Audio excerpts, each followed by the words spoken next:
இந்த பேஜ் வந்து நான் க்ரியேட் பண்ணுறதுக்கான main reason, I'm a preterm mom. நான் என்ஐசியூவில் என்ஐசியூ கடந்து வந்திருக்கேன். ஸோ அங்கே இருக்கும்போது நான் என்னெல்லாம் த்ரூ பண்ணி வந்திருக்கேன்றதை ஷேர் பண்ணணும். ஸோ நான் என்ஐசியூ ஒரு மாமா, ஒரு ப்ரீடம் பேபிஸோட அம்மாவாக இருக்கும்போது எவ்வளோ கஷ்டப்பட்டிருப்பேன், எதுக்கெலாம் பயந்துருப்பேன்றது எனக்கு தான் தெரியும். அண்ட் இதை பற்றிலாம் ஏதாவது போட்டிருக்காங்களா, ஏதாவது வீடியோஸ் போட்டிருக்காங்களா நிறையா பார்ப்பேன்.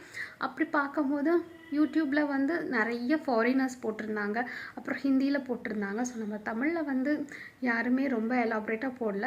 ஏன்னா என்ன மாதிரி நிறைய மாம்ஸ் இருப்பாங்க, அவங்கெல்லாம் பயப்படாமல் எப்படி அதை கடந்து வரணுன்றதுக்காண்டியே நான் இதை பற்றி பேசணும் அப்படின்றதுக்காக இந்த பேஜ் க்ரியேட் பண்ணியிருக்கேன். அண்ட் ரெண்டாவது விஷயம், என்னோடய குழந்தைங்க, எனக்கு ட்வின் பேபிஸ், அந்த குழந்தைங்களுக்கு ஒரு மெமரிஸாக இருக்கும், இவ்வளோ நம்ம கடந்து வந்திருக்கோமா அப்படின்றது அவங்களுக்கு ஒரு இதாக இருக்கட்டும்ன்றதுக்காண்டி க்ரியேட் பண்ணியிருக்கேன்.